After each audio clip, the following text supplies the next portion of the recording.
Canada की जो new policy है वो अपने जो इंटरनेशनल स्टूडेंट्स का कोटा है वो कम कर रहे हैं। ज्यादातर जो कोर्सेज हैं वो स्टेम के हैं, साइंस, टेक्नोलॉजी, इंजीनियरिंग और मैथमेटिक्स, और काफी हद तक उन्होंने बिजनेस के कोर्सेज जो है ना वो निकाल दिए हैं। जो प्रॉपर्टी के वहाँ पे हालात हैं वो बहुत ज्यादा क्राइसिस के अंदर है। कनाडा को इन्फ्लेशन ने भी काफी हिट किया है। कुछ अर्सा पहले तक कनाडा में पाकिस्तानी स्टूडेंट्स के वीजा एप्लीकेशन मंजूर होने का जो तनासुब था वो हम देखते थे कि बरतानिया के बाद सबसे ज्यादा यानी दूसरे नंबर पर था और ये तकरीबन 60% के लगभग था।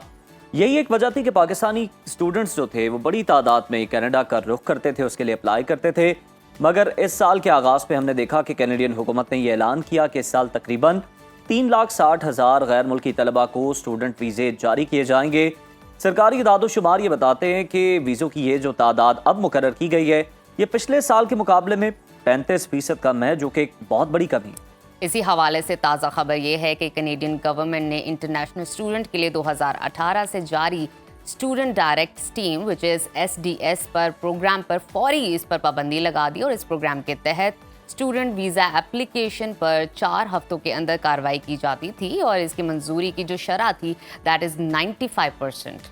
इन फैसलों के बाद कनाडा में तालीम हासिल करने की ख्वाहिशमंद तलबा को अब किन मसाइल का, किन चैलेंजेस का सामना करना पड़ रहा है, कौन से चैलेंजेस वो फेस कर रहे हैं, इस अहम मौजू पर बात कर लेते हैं। आज हमारे साथ प्रोग्राम में मौजूद हैं इमिग्रेशन एक्सपर्ट अजीम कासिम साहब। अजीम, वेलकम टू सुनो पाकिस्तान। अजीम, ये जानना चाहेंगे आपसे कि कैनेडियन हुकूमत ने स्टूडेंट डायरेक्ट स्ट्रीम प्रोग्राम आखिर बंद क्यों किया है और इससे कनाडा में स्टडी का शौक रखने वाले इंटरनेशनल जो स्टूडेंट्स हैं किन मसाइल से दो चार होंगे? थैंक यू सो मच जी फॉर इनवाइटिंग मी। देखें, सबसे पहले तो जो SDS स्ट्रीम है उसको बंद करने की सबसे मेन वजह जो आपने बताई है, कनाडा की जो न्यू पॉलिसी है जो मार्क मिलर ने अनाउंस की थी कि वो अपने जो इंटरनेशनल स्टूडेंट्स का कोटा है वो कम कर रहे हैं, जो कि last year it was like 8 lakh plus students who got the visa of Canada student, और इस साल जो है ना उनका जो कोटा है वो 4,07,000 के पास है। और जो स्टूडेंट डायरेक्ट स्ट्रीम है ये काफी अरसे से जो है ना वो क्राइसिस का शिकार है।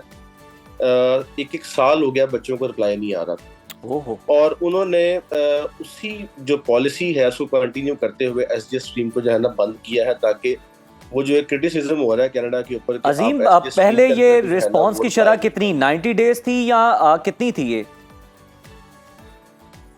देखिए, SDS स्ट्रीम के अंदर जो है ना वो रिस्पांस की रेशियो 90% प्लस थी जब ये लॉन्च हुआ था, लेकिन आफ्टर कपल ऑफ इयर्स इसकी जो रिस्पांस रेशियो वो काफी कम हो गई। उसकी वजह यही है कि इसके ऊपर जो है ना वो लोड बहुत ज्यादा बढ़ गया सिस्टम के ऊपर। कनाडा की जो डिमांड है वो दिन ब दिन बढ़ती जा रही थी, जिसकी वजह से बहुत सारे स्टूडेंट जो है ना, खास तौर पे हमारे पाकिस्तानी और इंडियन स्टूडेंट जो है वो इसमें अप्लाई कर रहे थे, जिसकी वजह से इस पे लोड बहुत ज्यादा बढ़ गया। अच्छा।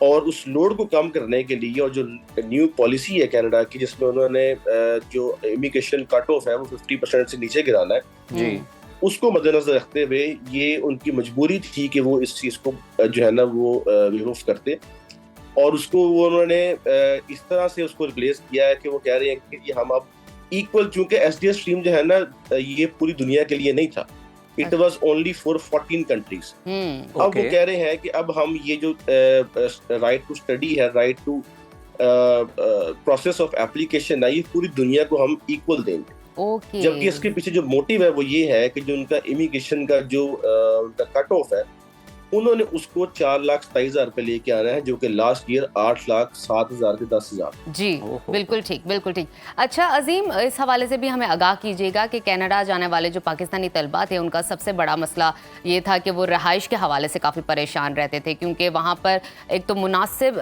रिहाइश का फुकदान है और साथ ही साथ जो रिहाइश मिलती है वहाँ पर किराया बहुत ज़्यादा है। तो इस बात में कितनी हकीकत है, बताइए। 100% हकीकत है जी। इसमें देखें, कोविड के बाद हुआ क्या है, कोविड ने तकरीबन 2 साल लिए हैं बॉर्डर्स को रिज्यूम करने। 2022 में जाके बॉर्डर्स जो है ना वो 100% रिज्यूम होते हैं कनाडा के या किसी भी कंट्री के। उन 2 सालों में ना ही कोई वहाँ पर हाउसिंग जो है ना वो उस तरह से आप कह लें कि इंक्रीज हुई है, और ना ही कोई न्यू फ्लैट्स ऐड हुए हैं। लेकिन जैसे ही बॉर्डर्स रिज्यूम हुए हैं कनाडा के और भी जो करते हैं हमारी कंट्रीज इंटरनेशनल, यहाँ से थर्ड वर्ल्ड कंट्री से बहुत ज्यादा डिमांड जो है ना इन्फ्लक्स कर गई है।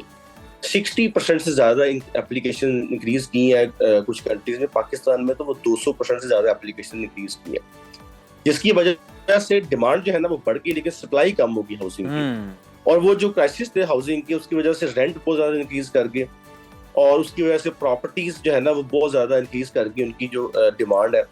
और कुछ इंटरनेशनल जो इन्वेस्टर्स हैं, खास तौर पे चाइनीज इन्वेस्टर्स हैं, उन्होंने प्रॉपर्टीज बहुत ज्यादा जो है ना वहां पर उनकी प्राइस हाइक की है, जिसकी वजह से उन पर बैन भी लगा कि वहां प्रॉपर्टी बाय नहीं कर सकते। तो ये बात में 100% हकीकत है कि जो प्रॉपर्टी के वहां पे हालात हैं वो बहुत ज्यादा क्राइसिस के अंदर है। रेंट, और फिर कनाडा को इन्फ्लेशन ने भी काफी हिट किया है, जिसकी वजह से जो प्रॉपर्टी आपको $1000 में मिलती थी रेंट के ऊपर पर मंथ, इस वक्त वो आपको तकरीबन $2400-2500 के ऊपर मिल रही है। यानी डबल से भी ज्यादा। अजीम, ये तो बहुत ज्यादा इसमें इजाफा हुआ है। ये बताएं कि जो पाकिस्तानी नौजवान कनाडा से ग्रेजुएशन करना चाहते हैं, उनके लिए किस तरह के कोर्सेज में ऑप्शंस मौजूद हैं, आप क्या रेकमेंड करेंगे? देखिए, कनाडा ने अभी पिछले दिनों एक और भी चेंज किया पॉलिसी के अंदर। उन्होंने कुछ कोर्सेज जो है ना वो निकाल दिए हैं लिस्ट में से, जिनको अब पोस्ट ग्रेजुएट वर्क परमिट नहीं मिलेगा। वो कौन कौन से कोर्सेज हैं? उन्होंने ऐड किए जिनको पोस्ट। अजीम, वो कोर्सेज कौन कौन से हैं जिनको निकाल दिया गया है और जिनको डाला गया है? देखिए, वो तो बहुत बड़ी लिस्ट है। ज्यादातर जो कोर्सेज हैं वो स्टेम के हैं, जिनको हम साइंस, टेक्नोलॉजी, इंजीनियरिंग और मैथमेटिक्स बोलते हैं। अच्छा। और काफी हद तक उन्होंने बिजनेस के कोर्सेज जो है ना वो निकाल दिए हैं। बहुत बड़ी लिस्ट है, वो तो ऑनलाइन मिल जाएगी। उसमें जो कोर्सेज उस लिस्ट में शामिल हैं उनको तो पोस्ट ग्रेजुएट वर्क परमिट मिलेगा, जो उसमें नहीं शामिल उनको जो है ना वो पोस्ट स्टडी वर्क परमिट नहीं मिलेगा। इसी तरह काफी कॉलेजेस के, क्योंकि वहां पर कनाडा में कोस्ट कॉलेजेस काफी ज्यादा बन रहे थे, उन्होंने बहुत ज्यादा जो कॉलेजेस के जो डिग्रीज हैं उनको भी निकाल दिया इस लिस्ट में से। पर्पस एक ही है, एजेंडा एक ही है कि जो इमिग्रेशन कट ऑफ है वो कम से कम लेके आना है, जो कि उनका प्लान है। 4,27,000 वो कहते हैं, लेकिन आई बिलीव कि उन्होंने इसको 3.5-3.5 लाख में लेके आना है, उससे भी अंडर लेके आना है उन्होंने। पीछे प्लान एक ही है। तो अगर पाकिस्तानी स्टूडेंट्स पढ़ने जाना चाहते हैं कनाडा में, तो एक तो वो कोर्स जो है ना वो जो एलिजिबल है पोस्ट ग्रेजुएट वर्क परमिट के लिए उसको चूज करें, और एसडीएस बंद होने के बावजूद भी जो उसका एक मेन रिक्वायरमेंट थी government of Canada investment certificate की, वो उन्होंने खत्म नहीं की। आई वुड हाईली रिकमेंड कि अभी भी बच्चे जो है ना वो जीएसी सर्टिफिकेट जो है ना वो परचेज करें लाजमी। उसका फायदा ये होगा कि उससे वीजा रेशियो अच्छी रहेगी। हाँ, अलबत्ता जो प्रोसेसिंग टाइम है वीजा का, अब वो डिलेज होंगे। अच्छा, वो पहले भी डिलेज हो रहे हैं, अभी भी आई नो मैनी स्टूडेंट जिनको एक साल हो गया है वहां से वेट, उनका वीजा नहीं आ रहा, even they have applied in the SDS stream. अभी आने वाले जो 2 साल है उसमें कुछ क्राइसिस आएंगे कनाडा के अंदर, बट वी कैन नॉट से कि वो मार्केट बंद हो जाएगी। ये हर कंट्री में होता है जी, ये कुछ अरसे के लिए वो डाउन जाती है फिर ऊपर आती है। बिल्कुल ठीक कह रहे हैं इस वक्त कनाडा जो है ना वो। अच्छा अजीम, जरा एज एक्सपर्ट जो लोग अप्लाई करना चाह रहे हैं, जो स्टूडेंट्स अप्लाई करना चाह रहे हैं, क्या रिकमेंड करना चाहेंगे? कहाँ पे अप्लाई करें? कनाडा, ऑस्ट्रेलिया, यूके, अमेरिका, कहाँ पर आजकल के हवाले से जहाँ पे इजी हो, फिजिबल हो? देखिए, ये एक बड़ा वाइडर क्वेश्चन है। बहुत सारे बच्चे भी ये मुझसे पूछते हैं। Every country is not for every student. हर बच्चे की रिक्वायरमेंट डिफरेंट है, उसके ग्रेड्स डिफरेंट है, उसका बजट डिफरेंट है, उसकी डिग्री डिफरेंट है, उसके प्लान्स डिफरेंट है। Some students are only looking for PR, कुछ को हाई डिग्री चाहिए, कुछ को एक स्पेसिफिक डिग्री चाहिए जो खास कंट्री में अवेलेबल है, कुछ यहाँ से जॉब के लिए जा रहे हैं।